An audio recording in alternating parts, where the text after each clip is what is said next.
Segunda carta a los Corintios, capítulo 10, versículo 7.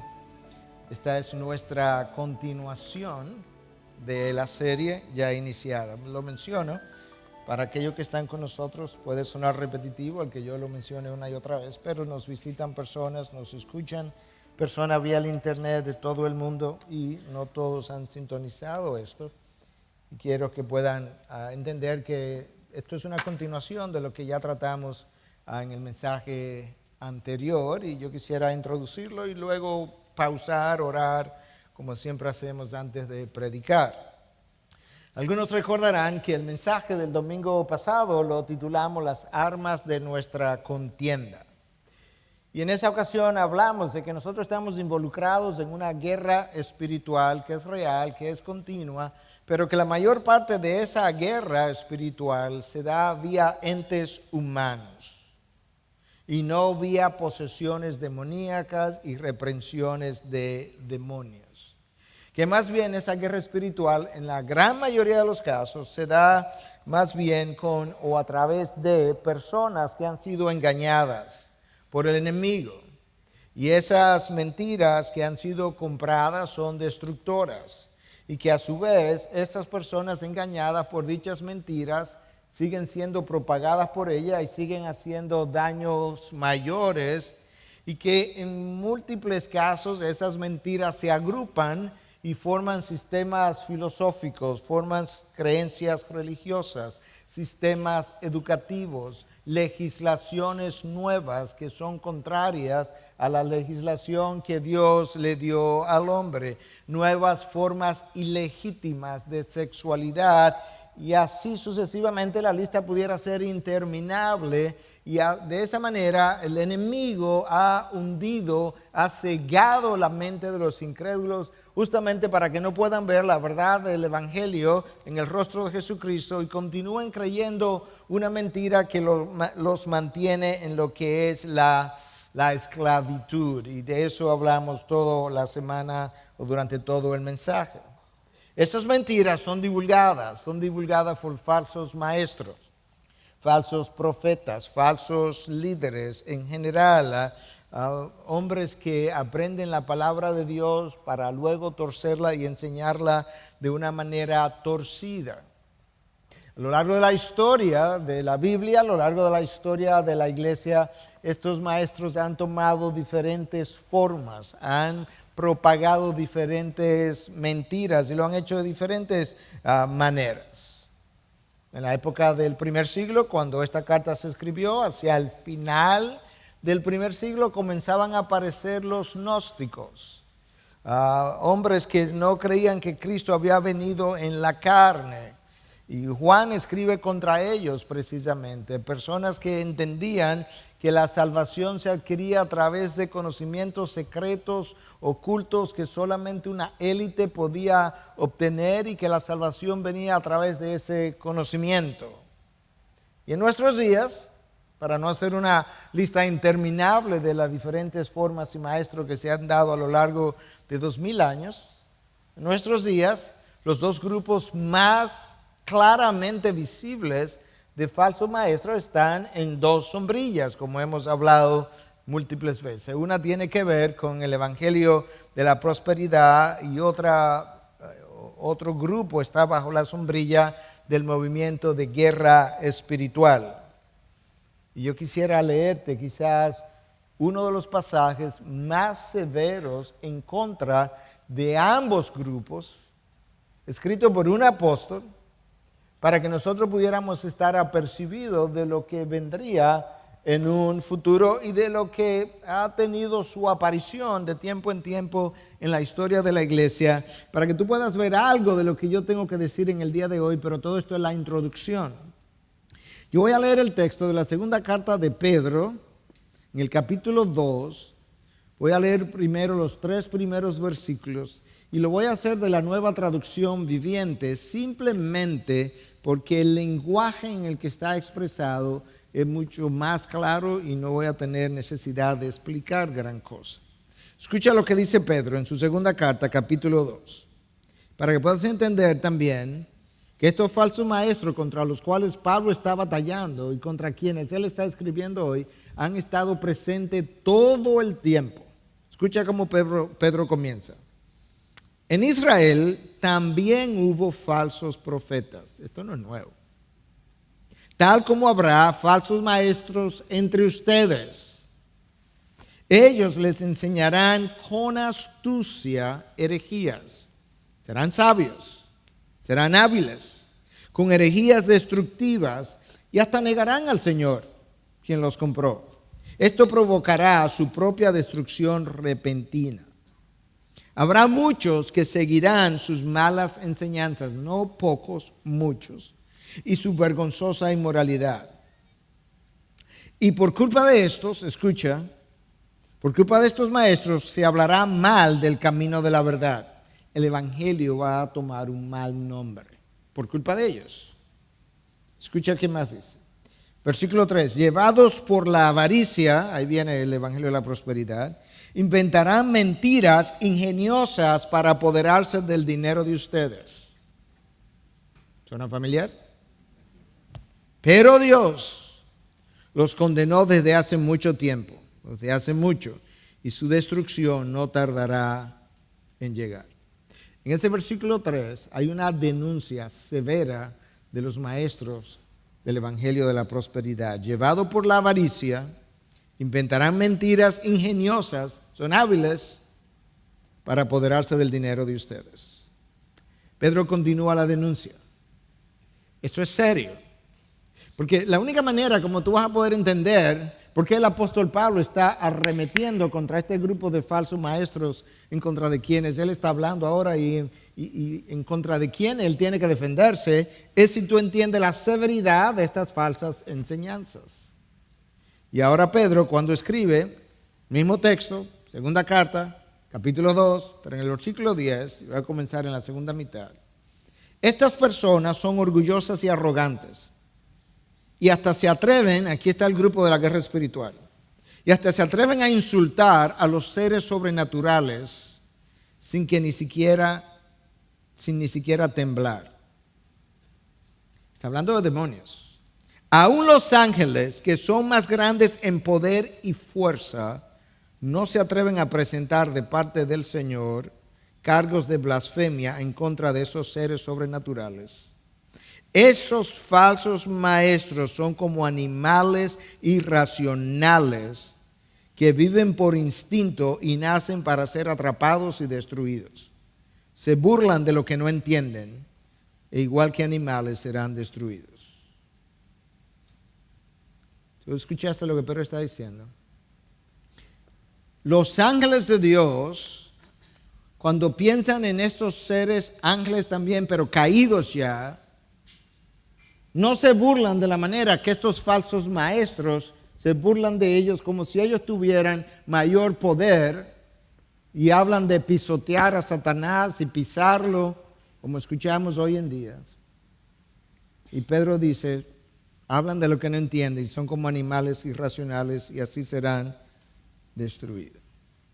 El apóstol Pablo está particularmente apercibido del daño que un falso maestro puede hacer. Cuando él defiende su ministerio o su persona, como vimos la semana pasada, él no tiene el interés de defenderse a sí mismo per se. Él está defendiendo el evangelio que él proclama, reconociendo que si no lo hace, esta gente con mentiras engañosas y destructivas va a hacer tanto daño, la gente no va a creer al evangelio. Si no cree el evangelio no habrá conversión, si no hay conversión habrá condenación. Y Pablo entonces tiene que defender su ministerio de maneras que él incluso afirma, yo no debiera estar haciendo esto que estoy haciendo. Y esa es la introducción al texto de hoy en el capítulo 10 de la segunda carta a los Corintios, versículo 7, hasta el final. Es un solo tema, por así decirlo. Vosotros veis las cosas según la apariencia exterior, hablándole a los corintios y a estos falsos maestros. Si alguno tiene confianza en sí mismo de que es de Cristo, considere esto dentro de sí otra vez, que así como Él es de Cristo, también lo somos nosotros. Pues aunque yo me gloríe más todavía respecto de nuestra autoridad, que el Señor nos dio para edificación y no para vuestra destrucción, no me avergonzaré, para que no parezca como que deseo asustaros con mis cartas. Porque ellos, los falsos maestros, dicen, las cartas son severas y duras, pero la presencia física es poco impresionante y la manera de hablar menospreciable. Esto tenga en cuenta tal persona, que lo que somos en palabra por carta, estando ausentes, lo somos también en hechos, estando presentes. Porque no nos atrevemos a contarnos ni a compararnos con algunos que se alaban a sí mismos, pero ellos midiéndose a sí mismos y comparándose consigo mismos carecen de entendimiento. Mas nosotros no nos gloriamos desmedidamente, sino dentro de la medida de la esfera que Dios nos señaló como límite para llegar también hasta vosotros. Pues no nos excedemos a nosotros mismos, como si no os hubiéramos alcanzado, ya que nosotros fuimos los primeros en llegar hasta vosotros con el Evangelio de Cristo. No gloriándonos desmedidamente, esto es, en los trabajos de otros, sino teniendo la esperanza de que conforme vuestra fe crezca, nosotros seremos dentro de nuestra esfera engrandecidos aún más por vosotros, para anunciar el Evangelio aún a las regiones que están más allá de vosotros y para no gloriarnos en lo que ya se ha hecho en la esfera de otro. Pero el que se gloría, que se gloríe en el Señor, porque no es aprobado el que se alaba a sí mismo, sino aquel a quien el Señor alaba. Padre, nosotros te alabamos y bendecimos, te damos gracias por la manera como el apóstol Pablo recibió un espíritu de valentía para defender tu verdad, por la manera como tu espíritu inspiró a Pablo para registrar estas palabras que nos recuerdan la necesidad de defender tu verdad, no a nosotros mismos, y nos recuerdan la necesidad de gloriarnos, pero en Cristo y en Cristo solamente. Sé con tu pueblo al escuchar, sé con el predicador al exponer tu palabra. Ayuda a ambos, porque ambos dependen de ti. Sea tu palabra suficiente y nosotros dependientes. Te lo pedimos en Cristo Jesús. Amén, amén. Tú lees este pasaje superficialmente e inmediatamente tú puedes percatarte de que hay acusaciones contra el apóstol Pablo. Hay un interés desmedido en hacerle daño a su ministerio y a su reputación. Esa estrategia no es nueva en la historia de la iglesia, no es nueva en la historia bíblica. Desde que tú abres la palabra de Dios, prácticamente desde entonces, tú te encuentras con falsos maestros. El primero de ellos fue Satanás mismo, cuando tomó la forma de serpiente y enseñó y engañó a la primera pareja que conocemos como Adán y Eva. Satanás ha usado falsos maestros, pero ha usado a hijos de Dios también. Y al usar a hijos de Dios, no solamente los ha engañado, sino que ha usado una estrategia que en muchos casos ha funcionado temporalmente, aunque Dios siempre ha reivindicado a sus hijos. En el Antiguo Testamento, en el tiempo de Moisés, Aarón y Miriam fueron acusados o acusaron a su hermano Moisés de imponer su liderazgo y de creerse que él era la única persona con quien Dios hablaba o por medio de quien Dios hablaba. Sus propios hermanos hicieron eso. En la época de Nabucodonosor, los falsos maestros de su corte acusaron a Daniel, el profeta de Dios, lo acusaron ante el rey. En la época de Jeremías, los falsos profetas de Israel acusaron a Jeremías de no hablar con Dios y de profetizar mentiras. En la época de Jesucristo, los falsos maestros de Israel y fariseos acusaron al profeta de los profetas, al Señor de señores, a Dios mismo de ser un falso maestro. ¿Te imaginas eso? Falsos maestros acusando al único verdadero maestro de que él es un falso maestro.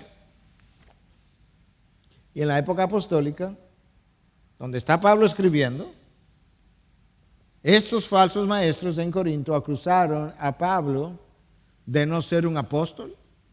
Lo acusaron de no tener retórica, su homilética era deficiente, menospreciable es la palabra que el texto usa, e incluso lo acusaron de ni siquiera ser un enviado de Dios. Pablo no pudo quedarse callado ante tales mentiras.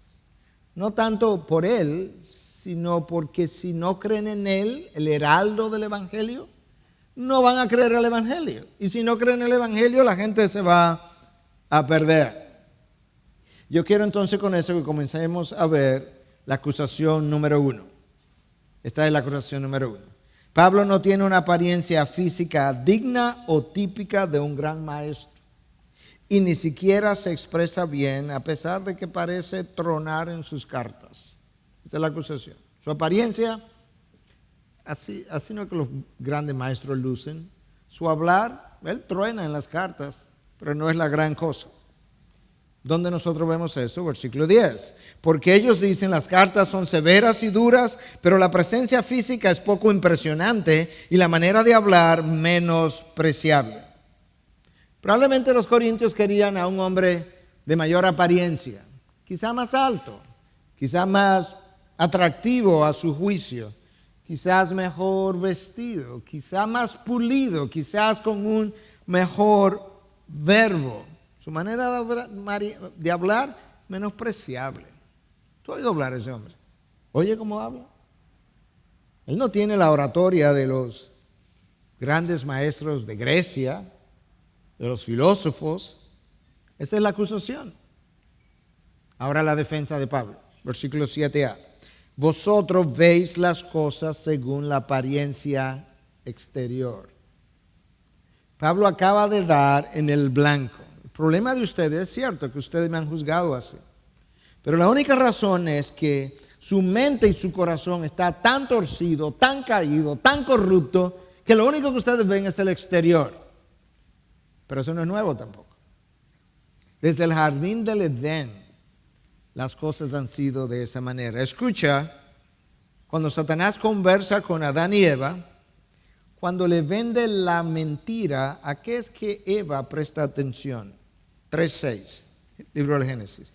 Cuando la mujer vio que el árbol era bueno para comer y que era agradable a los ojos. De repente, yo no sé cómo esa fruta lució, pero era agradable a los ojos. La fruta brilló como nunca había brillado.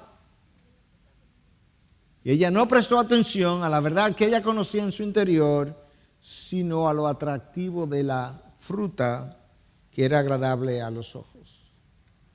Tú sigues avanzando en la historia bíblica y llegas al libro de Josué con la conquista de la tierra prometida, la conquista de Jericó. Dios había dicho que no tomaran nada de la ciudad una vez conquistada. Y usted recuerda el pecado de Acán, que Acán no hizo caso a las palabras de Dios y desobedeció. Y Josué 7:21 nos dice lo siguiente. Dice Acán confesando su pecado. Cuando vi lo externo, entre el botín un hermoso manto de cinar y 200 siclos de plata y una barra de oro de 50 siclos de peso, los codicié y los tomé. Cuando los vi, lo que vi me llamó la atención. En los tiempos en que los reyes iban a la guerra, David sale al techo y vio a una mujer bañándose. Cuando él vio el aspecto externo hermoso de la mujer, David cometió pecado contra Betsabé. Pablo le dice a los falsos maestros, ustedes solamente ven lo exterior. La razón por la que yo menciono esto es para que nosotros podamos entender a manera de aplicación que hay cosas en nuestros corazones semejantes a los corazones de los falsos maestros. Que prestamos atención a lo externo por encima de lo interno. Y si la verdad es conocida, mis hermanos, en muchas vidas cristianas, sus casas y nosotros, o ellos, nosotros, como quiera que queramos usar el pronombre, vestidos lucimos mucho mejor, ya sea en la casa o en la forma de vestir, que en nuestro interior. Vosotros veis las cosas según la apariencia exterior. Tenemos que tener cuidado porque la mentira es vendida por los falsos maestros con una apariencia atractiva. Eso es lo que hace que nos engañen. Es que lo que se ve luce incluso hasta lógico porque es una astucia ingeniosa.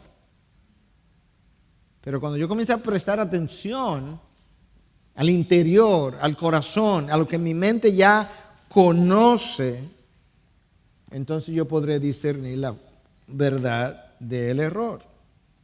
La manera de Pablo defenderse es recordándole a los corintios que su forma de evaluar las cosas es totalmente mundanal. A mí me gusta usar la palabra mundanal versus mundano, porque cuando pensamos en mundano, nosotros inmediatamente nos vamos a drogas, sexo, formas extremas de pecado. Mundanal es todo lo que es del mundo, y su forma de evaluar las cosas es mundanal. Es de acuerdo a la apariencia, pero no a la sustancia. Es de acuerdo a la forma, pero no al fondo. Es de acuerdo a cómo lucen y no como realmente es. Y Pablo dice a los corintios, a los falsos maestros, ¿sabe por qué me juzga así? De que mi apariencia no es impresionante y mi hablar es menospreciable. Por el corazón que ustedes tienen. Esa es la primera acusación y ahí está la primera defensa. Segunda acusación. Pablo no es un ministro de Cristo. La primera está en el versículo 10, pero Pablo anticipó eso y habla en el versículo 7 de qué es el problema de ellos. La segunda acusación aparece en el versículo 7, segunda parte, donde se habla de que Pablo ni siquiera es un ministro de Cristo. ¿Cómo nosotros sabemos que es una acusación? Por la manera como Pablo responde. Muchas veces la respuesta que yo doy revela la pregunta. En este caso, la defensa que Pablo hace revela la acusación. Escucha lo que Pablo dice. Si alguno tiene confianza en sí mismo de que es de Cristo, considere esto dentro de sí otra vez, que así como Él es de Cristo, también lo somos nosotros. Esa es su defensa. Obviamente, ¿cuál es la acusación? Que algunos están diciendo, nosotros somos de Cristo, Pablo no lo es. Pablo está consciente, él básicamente dice, si ustedes piensan que son, déjame decirte que yo lo soy también. Pero él sabe que decirlo no es suficiente. Decir que yo soy de Cristo no prueba que lo eres, él simplemente está ayudándoles a ellos a entender, porque ustedes lo digan no comprueba absolutamente nada, porque yo también lo digo y lo puedo decir. Lo que Pablo va a hacer en los próximos versículos es traer a colación la evidencia de que Él sí es de Cristo. En otras palabras, no es simplemente que yo lo estoy diciendo como ustedes lo dicen. No, yo te voy a traer la evidencia de mi testimonio personal de lo que es un verdadero ministro del Evangelio. Y por eso yo he titulado mi mensaje, El testimonio personal, la defensa de un ministro del Evangelio. La mejor defensa de un ministro del Evangelio es su testimonio personal. La gente podrá atacarlo, alguno podrá decir, cuando el testimonio está ahí, es muy difícil argumentar contra el testimonio construido sobre años. Eso es lo que Pablo está diciendo. Escucha cómo Pablo comienza a presentar el testimonio de su ministerio. Versículo 8. Pues aunque yo me gloríe más todavía respecto de nuestra autoridad, que el Señor nos dio para edificación y no para vuestra destrucción, no me avergonzaré. Escucha lo que Pablo está diciendo. Yo me voy a tomar una licencia para gloriarme un poquito acerca de la autoridad que Cristo me dio como apóstol. Pero yo quiero que tú entiendas, examínalo, revísalo. Si la autoridad apostólica que yo he recibido, si ha sido para edificación o para destrucción. Él dice, Cristo nos dio una autoridad. Nos dio eso para edificación y no para vuestra destrucción. Analiza mis meses con ustedes, analiza mi testimonio y pregúntate si la manera como yo me he comportado, si lo que yo he dicho, pregúntate si eso ha construido la iglesia o ha destruido la iglesia. Porque lo que los falsos maestros enseñan termina destruyendo la iglesia, termina debilitando la iglesia, termina dividiendo la iglesia en vez de unificarla. Lo que Pablo ha estado haciendo es todo lo contrario. Él está tratando de unificar la iglesia y de que la iglesia se reconcilie con él. Y él le dice, sí, yo tengo una autoridad, yo he ejercido una autoridad, yo les he hablado de una autoridad, pero no para destruirlos. Él pudiera preguntar, ¿hay algo que yo haya hecho que haya dañado a la iglesia? ¿Yo he hablado mal de la iglesia? ¿Yo he hablado mal de los líderes de la iglesia? Claro que no. Por tanto, mi autoridad apostólica ha sido ejercida, pero para beneficio vuestro. Ahí tú puedes ver a Pablo presentando su testimonio personal como defensa de su ministerio. Tercera acusación, dicen los falsos maestros y algunos de los corintios, Pablo escribe severamente para amedrentar a las ovejas. Escucha dónde está eso, versículo 10. Porque ellos dicen, las cartas son severas y duras. La defensa. Yo voy a leer el versículo 8 otra vez, que ya lo leí, pero lo voy a juntar con el 9, porque ahí es donde está la defensa acerca de estas cartas de que ellos hablan. Pues aunque yo me gloríe más todavía respecto de nuestra autoridad que el Señor nos dio para edificación y no para vuestra destrucción, no me avergonzaré para que no parezca como que deseo asustaros con mis cartas. Yo no estoy tratando de asustarlos. La mejor evidencia es que cuando ejerzo mi autoridad la ejerzo para su edificación. Mis cartas han sido enviadas para ayudar a la iglesia, para construir la iglesia, para sanar la iglesia, para unificar la iglesia. Y esa es la evidencia. La mejor evidencia de mi ministerio son ustedes mismos. De hecho, ustedes debieran ser mis mejores defensores. Ustedes debieran decir, ciertamente, esta carta de Pablo parece dura, pero ¿sabes qué? Pablo estaba aquí corrigiendo un error. Ciertamente, cuando estábamos dividiéndonos, que tú eres de Pablo, tú eres de Apolos, tú eres de fulano, tú eres de Cefas, oye lo que Pablo dijo, que no, que todos somos de Cristo. Pablo no dijo, y yo estoy por encima de todos ellos. Ustedes pueden leer eso en la primera carta que él les envió. Eso es lo que Pablo está diciendo. Entonces, oye a Pablo, como él continúa, versículo 11, esto tenga en cuenta tal persona, que lo que somos en palabra, esta es su defensa acerca de que sus cartas son duras, que lo que somos en palabra por carta, estando ausentes, lo somos también en hechos estando presentes. Aquí Pablo retoma el singular. Pablo viene hablando de nosotros, hablando de él, Silas, Timoteo, Tito, sus compañeros de ministerio.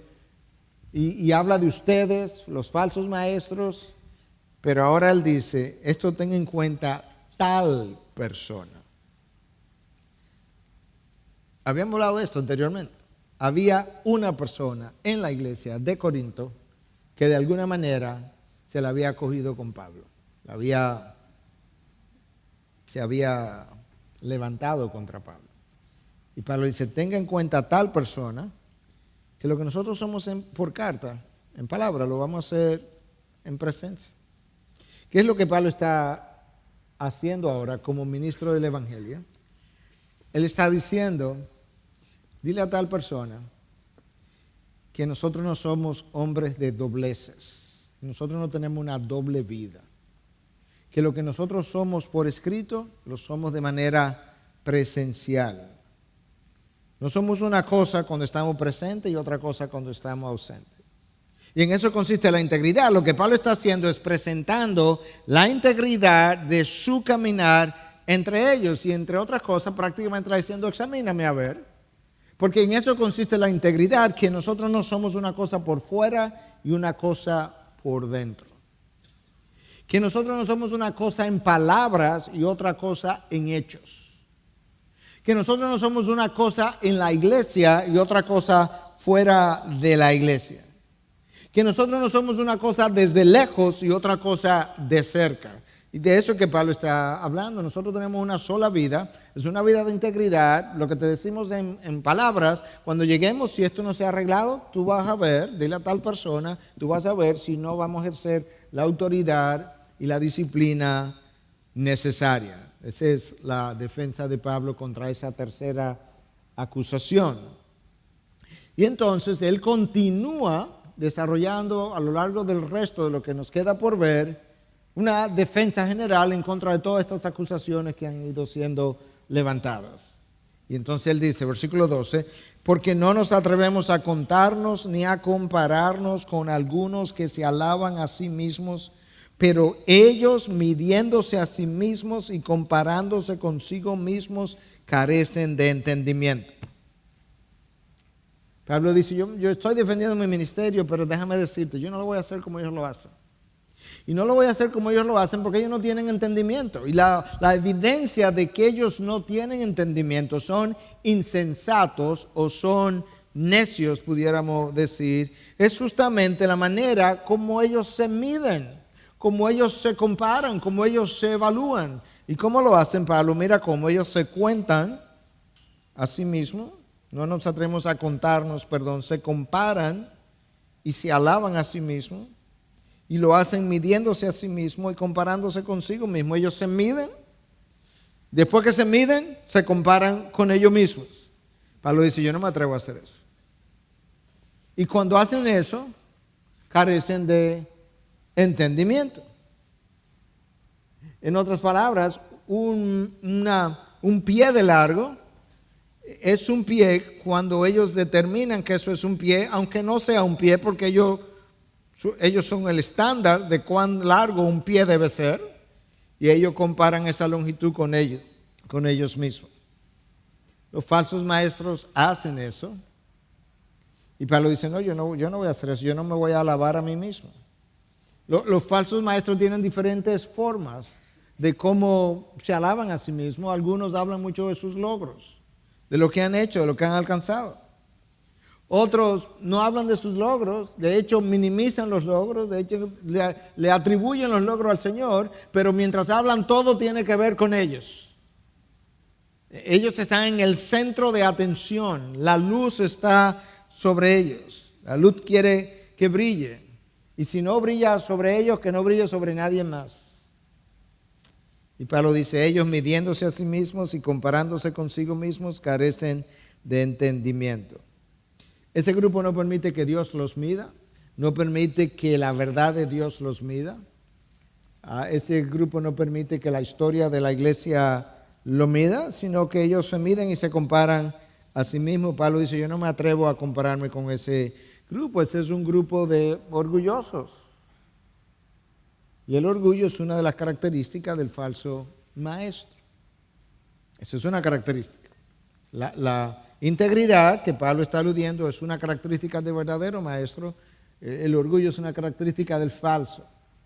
De esa misma manera, el hablar una cosa y hacer otra cosa es otra característica de los falsos maestros. El querer que lo alaben a sí mismos, a ellos, o querer ellos alabarse a sí mismos es otra de las características. Pablo piensa distinto. Pablo sabe quién mide al hombre.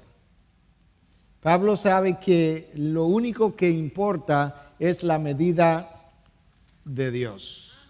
No importa ninguna otra cosa. De manera que esta es como la vara de medir. Hasta donde yo llego, hasta donde llegue la verdad de Dios. Pablo tiene eso tan claro que cuando él escribe a esta iglesia, en la primera carta, escucha de qué forma él se expresa en cuanto a la evaluación del hombre en el capítulo 4, versículos 3 y 4. En cuanto a mí, es de poca importancia que yo sea juzgado por vosotros. Pablo tuvo que decirle eso a los corintios porque que esta gente eran tan carnales. O por cualquier tribunal humano, como el del César. De hecho, ni aún yo me juzgo a mí mismo. ¿Te das cuenta que Pablo no está diciendo, no me importa lo que el hombre piense, me importa lo que las cortes piensen, pero yo sé lo que yo soy? No, él no dice eso. Él dice, ni yo me juzgo a mí mismo. Versículo 4. Porque no estoy consciente de nada en contra mía. De hecho, déjame decirte Yo he revisado mi vida, he revisado mi historia, he revisado mi conciencia, no estoy consciente de nada en contra mía, mas no por eso estoy sin culpa, puede ser que yo tenga culpa, pues el que me juzga es el Señor. Eso es lo que Pablo está diciendo. Al final del camino, la vara de medir la tiene Dios. Y Dios no solamente mide mis palabras, Dios no solamente mide mis acciones, Dios mide mis pensamientos, Dios mide mis motivaciones. Y Dios es que tiene que dar el veredicto. Y con esas palabras Pablo elimina toda vara humana de medir. Y entonces Pablo no estaba prestando atención a las opiniones de los corintios, ni la opinión de cualquier tribunal humano, ni siquiera su propia opinión. No queremos ser sabios conforme a nuestra propia sabiduría. Proverbios 3 nos advierte. Y hermanos, a manera de aplicación, ¿cuán frecuente es que al hablar nosotros digamos, porque yo no haría eso? Porque si yo estuviera en su lugar, sí, pero que esa no es la pregunta. La pregunta es si Cristo lo haría. La pregunta es si Cristo estuviera en su lugar, ¿qué haría? ¿Cómo reaccionaría? Yo no soy el estándar. Y esto nos ayuda a nosotros a entender que Dios es quien tiene la palabra final, el veredicto final. Lamentablemente, Pablo estaba en una encrucijada tal con personas que pensaban tan secularmente y tan mundanalmente que en ocasiones él tuvo que defenderse de una forma que luego que él dice lo que dice, parece que yo perdí la cabeza. O sea, él se defiende y dice que es una locura que yo incluso tenga que decir estas cosas. Escucha, me voy a adelantar, en esta carta, capítulo 11, que es el próximo capítulo que vamos a cubrir, donde Pablo habla en los versículos 21 al 23 y dice, para vergüenza mía digo que en comparación nosotros hemos sido débiles. Pero en cualquier otra cosa, que alguien más sea osado, hablo con insensatez, yo soy igualmente osado. Oye, Pablo, si alguien es osado, yo soy igualmente osado. ¿Son ellos hebreos? Yo también. ¿Son israelitas? Yo también. ¿Son descendientes de Abraham? Yo también. ¿Son servidores de Cristo? Oye, escucha Pablo ahora. Hablo como si hubiera perdido el juicio. Yo más. ¿Eso es lo que Pablo está diciendo? O sea, esta gente me ha llevado al colmo de tener que traer cosas que yo considero como basura. Son descendientes de Abraham, yo también. Son servidores de Cristo, yo también. Son osados, yo también. Y luego dice, pero que yo he perdido el juicio. ¿Qué es esto? Eso es lo que Pablo está diciendo. Estas son formas mundanales. ¿Cuántas veces nosotros no hemos hecho cosas como esa? Y yo más. Y te devuelvo con la misma moneda. Y te devuelvo con las mismas palabras. Y te devuelvo con las mismas acciones. Y Pablo dice, no son las maneras. Entonces Pablo, si estas no son las maneras, entonces ¿cuáles son las maneras, Pablo? Versículo 13 en adelante. Más nosotros, esos son ellos, se comparan consigo mismos, se miden a sí mismos, se comparan consigo mismos. Se justifican a sí mismos. Mas nosotros no nos gloriamos desmedidamente, sino dentro de la medida de la esfera que Dios nos señaló como límite para llegar también hasta vosotros. Pablo parece decir, nuestra gloria no es excesiva. No hemos cruzado los límites. Nosotros estamos hablando de un trabajo que hemos hecho en la esfera que Dios nos asignó. Dios me hizo un llamado, Dios me encomendó, Dios me hizo apóstol de los gentiles. Dios me dio cierta región para que yo predicara el evangelio. Dentro de esa región estaban ustedes. Eso es lo que Pablo dice, escucha, mas nosotros no nos gloriamos desmedidamente, sino dentro de la medida de la esfera que Dios nos señaló como límite para llegar también a vosotros. Ustedes estaban en esa esfera. Pablo está diciendo, yo conozco mis límites, yo conozco hasta dónde Dios me ha permitido trabajar, a qué me ha llamado. Yo no estoy trabajando en terreno de otro apóstol, de otro maestro.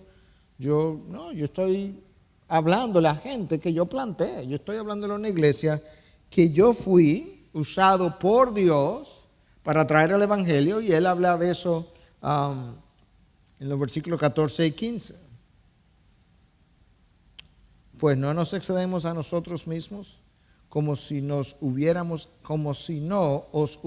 alcanzado, ya que nosotros fuimos los primeros en llegar hasta vosotros con el Evangelio de Cristo, no gloriándonos desmedidamente, esto es, en los trabajos de otros. Corintios, yo le estoy hablando en calidad de apóstol y de plantador de esa iglesia. Eso es lo que le está diciendo. Nosotros fuimos los primeros que llegamos y trajimos el Evangelio.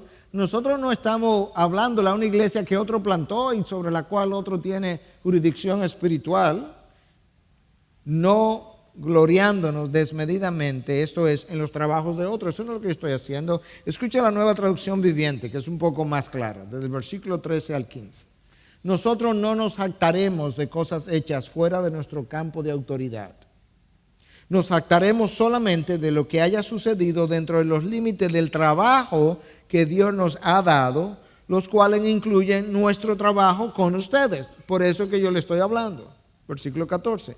No traspasamos esos límites cuando afirmamos tener autoridad sobre ustedes, como si nunca hubiéramos ido a visitarlos. Pues fuimos los primeros en viajar hasta Corinto con la buena noticia de Cristo. Tampoco nos jactamos ni nos atribuimos el mérito por el trabajo que otro haya hecho. Por eso es que entendemos que tenemos autoridad sobre ustedes. Somos el apóstol a los gentiles. Fuimos los primeros que llegamos. Fuimos los primeros que plantamos la iglesia. Otros no habían construido, nosotros construimos.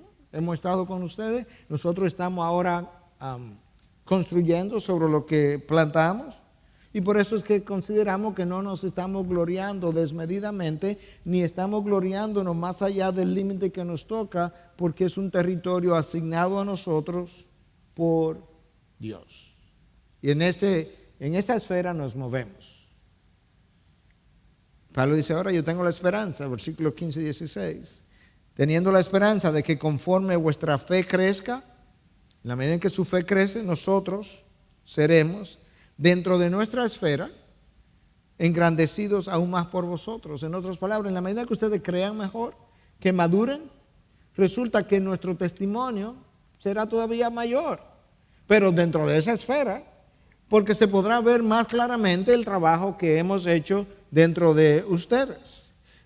¿Para qué quiere Pablo que ellos crezcan en fe? ¿Qué relación guarda eso con el deseo del corazón de Pablo, versículo 16, para anunciar el Evangelio aún a las regiones que están más allá de vosotros y para no gloriarnos en lo que ya se ha hecho en la esfera de otro? Pablo dice, yo estoy loco que ustedes crezcan, que maduren para yo irme, para irme a predicar el Evangelio a regiones que no han escuchado el Evangelio. Pero no me voy a ir a construir donde otro ya construyó, porque ya oyeron, ya escucharon, ya hay otro trabajando ahí. Y eso es lo que le está diciendo. Yo tengo la esperanza de que ustedes como iglesia maduren, crezcan, y yo la esperanza también de irme entonces a regiones no predicadas.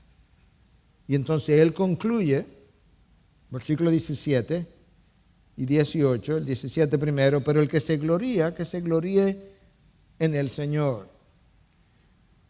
¿Te das cuenta como Pablo como que se autogloria un poco, toma un poco de licencia para gloriarse por la mentalidad y forma de pensar de los corintios?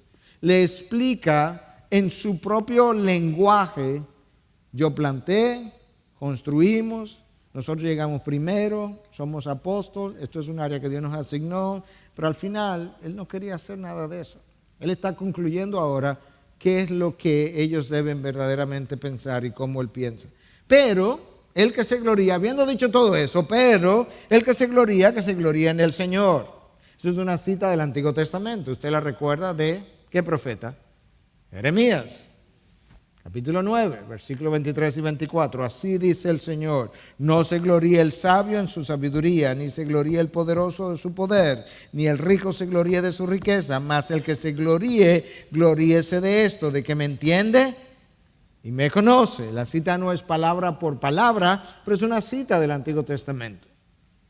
El que se gloríe tiene una sola cosa en que gloriarse. Ahora la pregunta es, ¿cómo yo hago eso?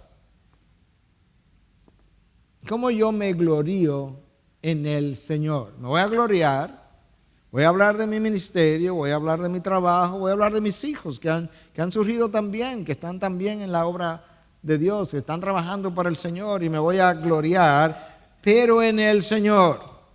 Hay una manera de hacer eso. Bueno, yo te voy a dar algunas ideas. Primero, tú reconoces que el Señor es el verdadero hacedor del ministerio.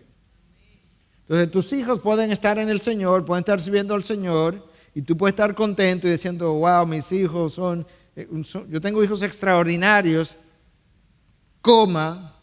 Dios los ha hecho extraordinarios. Tú reconoces el hacedor de la obra. Tú reconoces que cuando haces algo, Dios te dio la capacidad para hacerlo. Puedes hablar de tu ministerio, de tu compañía, de la obra que estás haciendo. Dios nos dio la capacidad para hacerlo. Dios nos permitió plantar esta iglesia, levantar esta iglesia, construir esta iglesia. Dios. Tú reconoces que Dios te hizo el llamado, porque si Él no te hace el llamado, tú puedes hacer el mismo trabajo y tú sabes lo que va a ocurrir, tú vas a fracasar. Dios te dio dones. Y no solamente te dio dones, sino que después que te los dio, los ungió para Él usarlos. De manera que si tú tienes un gran don de lo que sea, tú tienes un gran dador de eso que tú tienes. Él nos da el amor y la paciencia por las ovejas.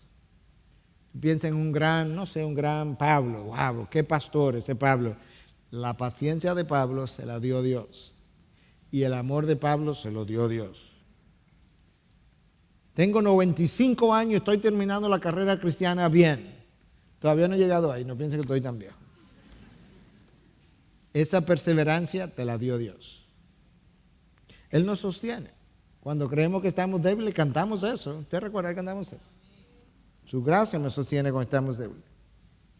Wow, qué gran mensaje. Dios iluminó la mente del predicador, iluminó su palabra, lo inspiró, le dio entendimiento, le dio vocabulario, le dio retórica, le dio homilética, todo lo que él tiene, le dio todo. Dios es el hacedor de eso. ¿Se convirtieron en un grupo de personas? No, Dios los convirtió. Dios convierte a las personas. Dios santifica a los creyentes. Dios preserva a los suyos. Ahora, hermano, recuerda, nosotros podemos decir, gloria a Dios, Dios hizo eso, Dios hizo lo otro, de aquí para afuera. Y como a los 5 minutos regresar a ti otra vez. Y ponerte en el centro de atención. Y que la luz brille sobre ti. Todo el tiempo diciendo, gloria a Dios, no, la gloria de Dios, y estoy en el centro. ¿Podemos hacer eso? ¿Sí o no? Sea sincero.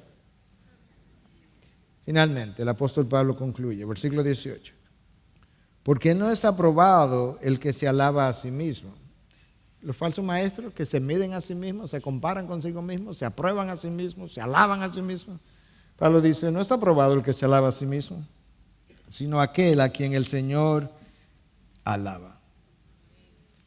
¿Hay una manera como el Señor alaba a su gente? No. Mira, de Moisés, Dios dice que no había siervo más humilde que Moisés. De Job dice que él era un hombre justo, intachable. De Daniel dice que tenía un espíritu extraordinario. De José, el esposo de María, dice que él era un hombre justo.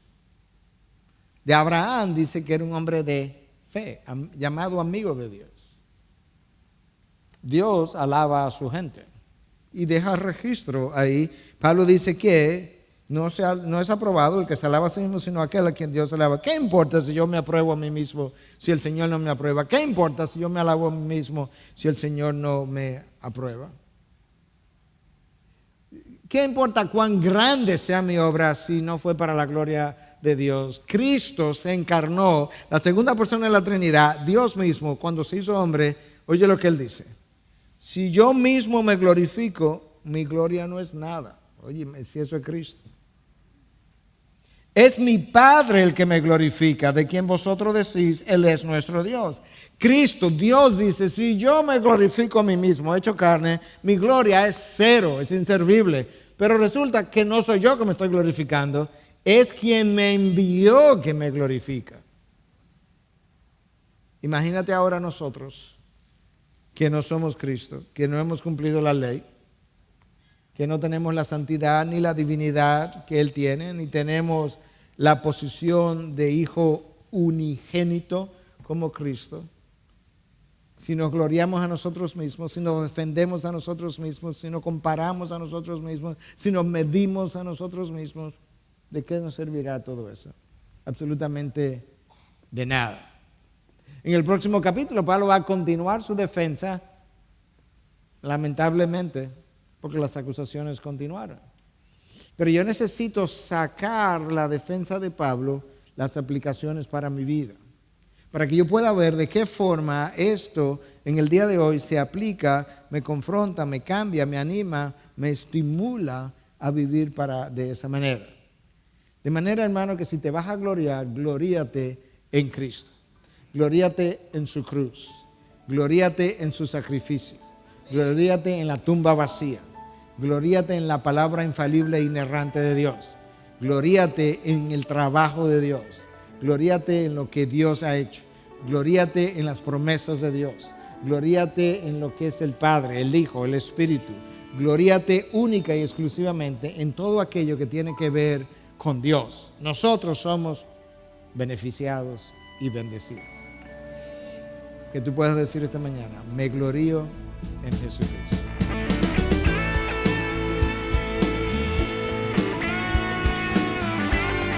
Esta es una producción que llega hasta ustedes gracias a los aportes de individuos y empresas comprometidos con la defensa de la fe. Para más información, preguntas y comentarios, visite nuestra página de internet www.integridadisabiduría.org.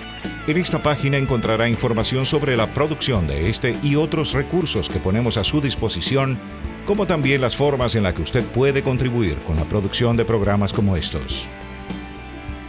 Les invitamos nuevamente a visitar nuestra página de internet www.integridadisabiduría.org. Será hasta la próxima, cuando nos reencontremos en su palabra.